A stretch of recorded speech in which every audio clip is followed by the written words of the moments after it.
നമസ്കാരം. മലയാളി വാർത്തയിലേക്ക് സ്വാഗതം. ശിരൂരിൽ മണ്ണിടിച്ചിലുണ്ടായ പ്രദേശത്ത് നിന്ന് മാറി ജീർണിച്ച മൃതദേഹം കണ്ടെത്തിയ സംഭവത്തിൽ മൃതദേഹം ആരുടേതെന്ന് വ്യക്തമല്ല.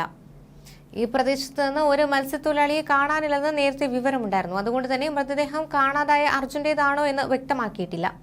DNA പരിശോധനയ്ക്ക് ഒരുങ്ങുകയാണ് ജില്ലാ ഭരണകൂടം. ഒറ്റക്കാഴ്ചയിൽ സ്ഥിരീകരിക്കാൻ സാധിക്കാത്ത നിലയിൽ ജീർണിച്ച അവസ്ഥയിലാണ് മൃതദേഹമുള്ളത്.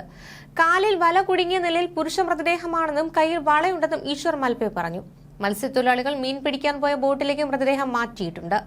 ഒഡീഷ സ്വദേശിയും സ്ഥലത്ത് നിന്ന് കാണാതായിട്ടുണ്ട്. ഇദ്ദേഹത്തിന്റെ താണോ മൃതദേഹം എന്നത് കയ്യിലെ വള നോക്കിയാൽ സ്ഥിരീകരിക്കാനാവും. എന്നാൽ ഇത് അർജുന്റെ മൃതദേഹമാകാൻ നേരിയ സാധ്യതയാണുള്ളത്. ഇത് ആരുടേതെന്ന് DNA പരിശോധന നടത്തിയാലേ സ്ഥിരീകരിക്കാനാവൂവെന്ന് മഞ്ചേശ്വരം MLA AKM അഷ്റഫും പ്രതികരിച്ചു. കടലിൽ 25 കിലോമീറ്റർ അകലെയായാണ് മൃതദേഹം കണ്ടെത്തിയത്. ഇവിടേക്ക് പോകാൻ 1.5 മണിക്കൂർ സമയമെടുക്കുമെന്നാണ് ഈശ്വർ മൽപെ അറിയിച്ചിട്ടുള്ളത്. മറ്റൊരു ബോട്ടിൽ അങ്ങോട്ട് പോകാനാണ് അദ്ദേഹത്തിന്റെ ആലോചന.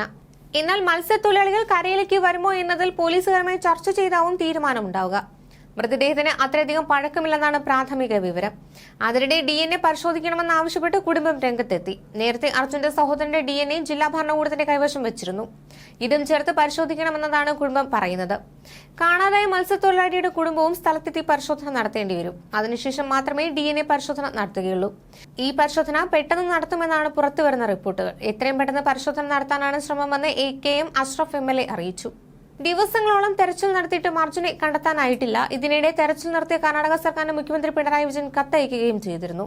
അടിയൊഴുക്ക് ശക്തമായി ഗംഗാവലി പുഴയിലേക്ക് ഇറങ്ങി ഒരാൾക്ക് പരിശോധിക്കാനുള്ള സാഹചര്യമില്ലെന്നാണ് ജില്ലാ ഭരണകൂടം പറയുന്നത്.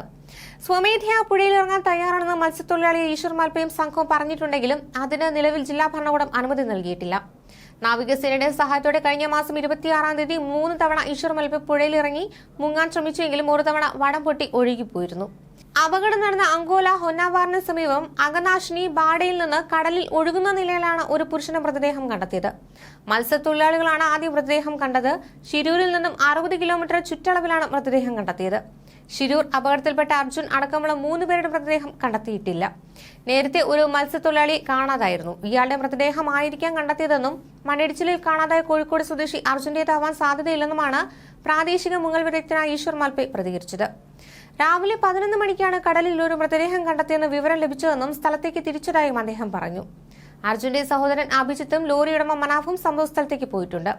കണ്ടെത്തിയിട്ടുള്ള മൃതദേഹത്തിന് വലിയ കാലപ്പഴക്കമില്ല എന്നാണ് മനാഫ് അടക്കമുള്ളവർ നൽകുന്ന വിവരം. ന്യൂസ് ഡെസ്ക് മലയാളി വാർത്ത.